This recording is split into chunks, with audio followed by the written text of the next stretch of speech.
Welcome বন্ধুরা, তোমরা সবাই কেমন আছো? আমি তো খুব খুব খুব ভালো আছি। তোমরা ভালো থাকো। যে যেখান থেকে আমার ভিডিও দেখছো তারা নিশ্চয়ই সবাই ভালো আছে। ঠাকুরের কাছে সবসময় প্রে করি আমার পরিবার যেন সবসময় ভালো থাকে, সুস্থ থাকে। তো চলো আজকে আবার একটা রেসিপি নিয়ে তোমাদের কাছে হাজির হয়ে গেলাম। তো একদম ঘরোয়া চটজলদি রেসিপি তোমার সাথে শেয়ার করবো বলে ঝটপট আমি যখন বানাবো তখন আমি যে কিছুই বানাই না কেন, যা কিছু বানাই মনে হয় আমার পরিবারের সাথে এটা শেয়ার করি। এটা আগে আমি বানিয়ে করে করে খেয়ে দেখেছি, তারপর বলি না খেতে তো খুব ভালো লাগছে, তাহলে যাই পরিবারের সাথে শেয়ার করে ফেলি। তো চলো ব্যাক ক্যামেরাকে দেখায়। আজ হাতে মাখা একটা ডালের রেসিপি তোমার সাথে শেয়ার করব। খেতে কিন্তু দুর্দান্ত হয় বন্ধুরা, বারবার বলছে অবশ্যই কিন্তু একদিন তোমরা বানিয়ে খাবে। রাতে রুটি দিয়ে খাবার জন্য অনেকে অনেক চিন্তা করে যে কি বানাবো, নিরামিষ দিন যাতে ভালো লাগে না, একটু পেঁয়াজ রসুন দিয়ে বানাবো, বেশ ভালোই লাগবে। তো খুব ভালো লাগে খেতে, তোমরা অবশ্যই কিন্তু বানিয়ে করে খেতে দেবো। চলো ব্যাক ক্যামেরা আগে দেখিয়ে নিই। দেখো দু রকমের আমি ডাল নিয়ে নিয়েছি, একই সাইজের বাটি। একটাতে নিয়েছি মুসুর ডাল, এক বাটি নিয়েছি মুগ ডাল। ছোট ছোট বাটি, এক বাটি। তোমরা মাথা পিছু যে যেরকম পরিবারে যে যেরকম আছো সেরকম মাথা পিছু নিয়ে নেবে, আন্দাজ করে একটা। তো আমি এক বাটি নিয়েছি মুসুর ডাল, এক বাটি নিয়েছি সোনা মুগের ডাল। আর এখানে নিয়েছি একটু আদা গ্রেড করে নিয়েছি, একটা মিডিয়াম সাইজের পেঁয়াজ একটু কুচিয়ে নিয়েছি, কয়েক দানা রসুন কুচিয়ে নিয়েছি, এখানে নিয়েছি কয়েকটা কারি পাতা। আর এখানে নিয়েছি লঙ্কা, কুচনো লঙ্কা। এখানে ছোট্ট মিডিয়াম সাইজের একটা আলু। এখানে একটা টমেটো কুচিয়ে নিয়েছি। আর খুব কিন্তু সামান্য দিতে হবে মশলা, মশলা কিন্তু বেশি দিলে রান্নাটা একদমই ভালো হবে না, তোমাদেরকে বারবার বলে দিচ্ছি। দেখো এখানে নিয়েছি সামান্য 1 চিমটি নিয়েছি ধনের গুঁড়ো, 1 চিমটি নিয়েছি লাল ঝাল লঙ্কার গুঁড়ো, সামান্য একটু নিয়েছি হলুদ, আর এখানে নিয়েছি একটু নুন। আর এখানে নিয়েছি রুটির, মানে এটা রুটি লুচি পরোটার সাথে খাবার জন্য একটু মিষ্টি মিষ্টি না খেলে ভালো লাগে না। তো এখানে নিয়েছি হাফ চা চামচ দেখো চিনি, চিনিটা যে ডিশটা একটু ভেজা তো ভিজে গেছে, চিনি নিয়েছি। তো চিনিটা যদি কেউ বলো যে খাবো না, যাদের সুগার টুগার আছে তাহলে চিনিটা স্কিপ করে চলে যেতে পারো। তো চলো প্রথমে আর এখানে নিয়েছি দেখো সর্ষের তেল। আর আরেকটা জিনিস তোমাদের বলে নি, লাস্টে কিন্তু ফোড়ন দেবো, এই যেহেতু এই কারি পাতাটা আছে, তখন একটু সামান্য ঘি, আঁশের ব্যাপার আছে, তো ওই জন্য ঘিটা আমি এখানে অ্যাড করিনি, পরে তোমাদেরকে দেখাবো ঘিটা। আর দেখো সোনা মুগের ডাল, আর রান্নাটা করবো কিন্তু সর্ষের তেল দিয়ে। তো প্রথমে দেখো কড়াই বসিয়ে দিয়েছি, কড়াইয়ে প্রথমে মুগ ডাল আর মুসুর ডাল খুব ভালো করে একটু কালার ধরে ভেজে নেবো। খুব ভালো করে কিন্তু ভাজতে হবে। যত জিনিসটা একটু লালচে ভাজবে তত কিন্তু খেতে কিন্তু খুব সুন্দর লাগবে। তো চলো খুব ভালো করে মুগ ডালটা মুসুর ডালটা একটু কালার ধরে ভালো করে ভেজে নিই। মুগ ডাল মুসুর ডাল কেউ যদি বলো যে আমরা শুধু একরকমের ডাল দিয়ে করবো তাও করতে পারো, কিন্তু একটু মুগ ডাল দিলে মানে ফ্লেভারটা একটু ভালো হয় আর কি। তো চলো বন্ধুরা খুব ভালো করে একটু লালচে কালার ধরে ভেজে নেবো। দেখো একটু সময় ধরে খুব ভালো করে ভেজে নিয়েছি, এখন সুন্দর দেখো কালারটা একদম পুরো চেঞ্জ হয়ে গেছে। তো চলো এরপর একটা থালার মধ্যে এটা ঢেলে নেবো, খুব ভালো করে জল পাল্টে 3 থেকে 4 বার জল পাল্টে পাল্টে ঢেলে নেবো। গ্যাসের ফ্লেম আমি অফ করে দিলাম। তো চলো একটা থালার মধ্যে এটা ঢেলে নিই। এখানে থালা নিয়ে নিচ্ছি, থালার মধ্যে ঢেলে নিচ্ছি। আর চলো একটু ঠান্ডা হোক, জল পাল্টে পাল্টে ভালো করে একটু ধুয়ে নেবো। তো ডাল খুব ভালো করে দেখো 3-4 বার জল পাল্টে পাল্টে পরিষ্কার করে ধুয়ে নিয়েছি। আর একটা কথা তোমাদেরকে বলিনি, তোমরা যদি এটা 10 মিনিট একটু ভিজিয়ে রেখে দাও তাহলে আরো ভালো খেতে হবে, কিন্তু আমার হাতে যেহেতু সময় নেই, তো আমি শুনি না ডাইরেক্টই আমি করে তোমাদেরকে দেখাচ্ছি। তোমরা যদি একটু ভিজিয়ে রাখো আর কিন্তু খুব ভালো হবে খেতে। তো দেখো এখানে দিয়ে দিচ্ছি রসুন কুচিটা, রসুন কুচিটা দিয়ে দিলাম। পেঁয়াজ কুচিটাও এখানে দিয়ে দিচ্ছি। লঙ্কা কুচনো লঙ্কা দিয়ে দিলাম। তো টমেটোটাও দিয়ে দিচ্ছি। সামান্য একটু আলুও দিয়ে দিলাম। আলুটা তোমরা চাইলে কি স্কিপ করে দিতে পারো, কিন্তু আলুটা দিলে ডালে দেবে একটু আলু দিলে খেতে ভালো লাগে।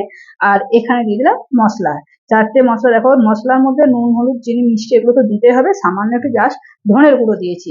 মশলা তোমাদেরকে বারবার বলছি যত কম ব্যবহার করবে ততই জিনিসটা কিন্তু স্বাদ ভালো হবে। আর এখানে দিয়ে দিচ্ছি সর্ষের তেল, খুব অল্প পরিমাণে সর্ষের তেল। খুব ভালো করে কিন্তু এবার হাত দিয়ে ভালো করে চটকে চটকে মেখে নেবো। খুব ভালো করে কিন্তু এটা মাখতে হবে। খুব ভালো করে মেখে 10 মিনিটের জন্য রেস্টে রেখে দেবো।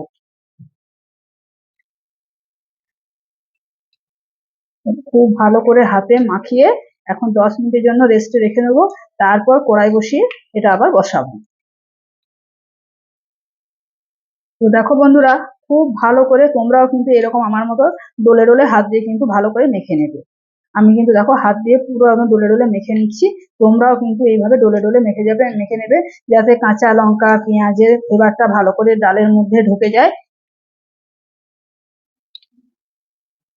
খুব ভালো করে কিন্তু মেখে নিলাম। এরপর আমি 10 মিনিট রেস্টে রেখে দিচ্ছি। 10 মিনিট পর ব্রেক নিয়ে তোমাদের কাছে আবার হাজির হচ্ছি। তো দেখো কড়াইটা আমি বসিয়ে দিয়েছি, গ্যাস একদম লো ফ্লেমে রেখেছি, একটু আঁচটা বাড়িয়ে দিচ্ছি। আর দেখো কড়াই বসিয়ে দেওয়া আছে। চলো 10 মিনিট পর আবার তোমাদের কাছে হাজির হলাম। দেখো একটু মসুরি দানাটা জাস্ট একটু ফুলে উঠেছে। তো দেখো আর কড়াই কিন্তু সর্ষের তেল আর ব্যবহার করিনি, একটুখানি সর্ষের তেল তখনই দিয়েছি, তোমরা দেখলে। তো চলো পেঁয়াজ যেহেতু নুনও পড়ে গেছে তো একটু জল বেরোচ্ছে। তো চলো ঢাকা দিয়ে দিয়ে খুব ভালোভাবে কিন্তু নাড়িয়ে চাড়িয়ে এটা কষিয়ে নেবো। খুব ভালো করে ঢাকা দিয়ে দিয়ে জলটা ভালো করে নাড়িয়ে চাড়িয়ে একটু কষবো।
তো 5 মিনিট ব্রেক নিয়ে চলে এলাম, 5 থেকে 7 মিনিটের মতোই ধরো।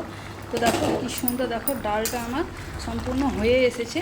আর তোমরা দেখো কী সুন্দর কিন্তু দানা দানা আছে, কিন্তু গলে গেছে খুব সুন্দরভাবে। আমি আরেকবার ঢাকা খুলে চেক করে নিয়েছি, তোমরা অবশ্যই চেক করে নেবে।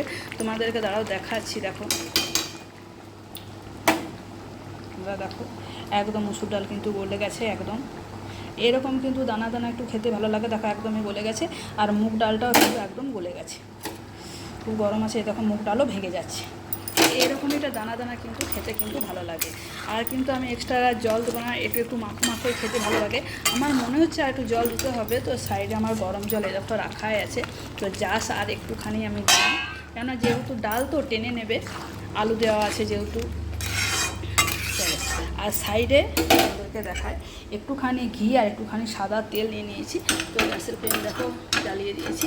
তো এইটা দেবো, ফোড়ন দেবো। তো এই দেখো কারি পাতা আর আদাটা, তোমরা চাইলে এখান থেকে শুকনো লঙ্কা দেবে, আমিও দিচ্ছি। তো একটা শুকনো লঙ্কা ফাটিয়ে দেখো দিয়ে দিলাম। আর একটু দিয়ে দিচ্ছি সাদা জিরে। আর একটু দিয়ে দিচ্ছি, কয়েকটা দিয়ে দেবো কারি পাতা। তো ফোড়নটা থেকে দাঁড়া, ফোড়নটা যখন আমার একটু হয়ে আসবে তখন এর মধ্যে দেবো আদাটা, তারপরে দেবো কারি পাতাটা। তো দেখো ফোড়নটা থেকে আমার দেখো মিষ্টি গন্ধ একটা বেরোচ্ছে আদা দিয়ে। তো দিয়ে দিলাম আদাটা। তখন থেকে একটা শুকনো মিষ্টি গন্ধ যখন ছেড়ে আসবে শুকনো লঙ্কাটা আর জিরেটা, তখন এর মধ্যে দিয়ে দেবে আদাটা। আদাটা জাস্ট একটু হাতে করে এভাবে তোমরা একটু নেড়ে নেবে, আদাটা যাতে ভাজা ভাজা হয় একটু। তো দেখবে ঘিয়ের ফ্লেভার খুব সুন্দর গন্ধটা ছাড়বে। চলো আদাটা একটু ভেজে নিই। আর এদিকে আমার ডালটা রেডি হয়ে এসছে। এরকমই বন্ধুরা নামাবেন, টেনে নেবে। তোমরা যদি একটু পাতলা খেতে চাও, রুটির ডাল তো একটু গাঢ় না হলে ভালো লাগে না। তোমরা যদি কেউ একটু আর একটু পাতলা করতে চাও তো একটু জল দিয়ে দেবে, কিন্তু গরম জল দেবে, কাঁচা জল একদমই দেবে না, গরম জল দেবে। চলো এদিকে আমার এটা হয়ে এসেছে। তো এরপর যেটা দেবো সেটা হলো কারি পাতাটা। আদাটা দেখো একদম ভেজে নিয়েছি। খুব ভালো করে কিন্তু আদাটা ভাজতে হবে। আর এদিকে ডালটা একটু ফুটছে, একটু ফুটুক, তারপরে অফ করে দেবো।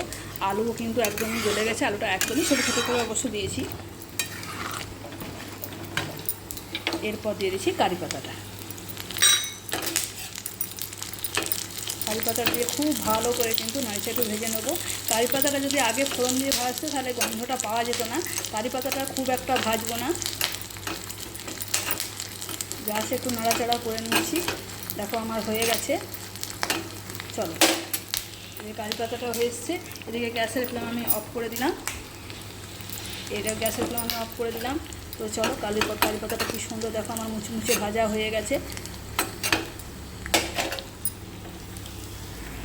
এর মধ্যে ফোড়নটা অ্যাড করে দিচ্ছি। তোমরা চাইলে এর মধ্যে ধনেপাতাও দিতে পারো, তার এখন ধনেপাতা পাওয়া যাচ্ছে না, তাই জন্য আমি কারি পাতাটাই ব্যবহার করলাম। তো চলো খুব ভালো করে মাখিয়ে চাকিয়ে এবার ঢাকা দিয়ে দেবো।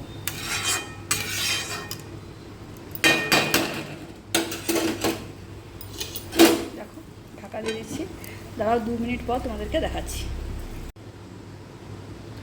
তো দেখো ঢাকাটা খুলে দেখায়, দেখো কী সুন্দর ডাল আমার মজে গেছে, কী সুন্দর একদম জমে গেছে। আর এই রকমই কিন্তু তোমরা আমার রুটির ডাল কিন্তু একটু গাঢ় গাঢ় খেতে ভালো লাগে, তোমরা কিন্তু বন্ধুরা অবশ্যই কিন্তু এরকম নামাবে। তো বন্ধুরা তাহলে ডালের রেসিপি তোমাদের কেমন লাগলো অবশ্যই তোমরা কিন্তু আমাকে কমেন্ট করে জানিও। আর যারা নতুন বন্ধু হয়ে উঠছো তো আমার চ্যানেলটাকে একটু সাবস্ক্রাইব করে পাশে থেকো। তো আরও যদি নতুন নতুন ভিডিও তোমরা পেতে চাও তো আমাকে কমেন্ট বক্সে জানিও। তো কি রান্না করতে দেখতে চাও তোমরা আর কি, সেটা তোমরা অবশ্যই কিন্তু আমাকে জানিও। আর আমার পাশে থাকার, বারবার বলছি আমার পাশে থাকার অনুরোধ রইল। তো এইভাবে কিন্তু আবার বানিয়ে তোমরা করে খেতে পারো। তো আজকের মতো টাটা, বিদায় নিচ্ছি। আবার অন্য কোনো দিন অন্য রেসিপি নিয়ে তোমাদের কাছে হাজির হয়ে যাব।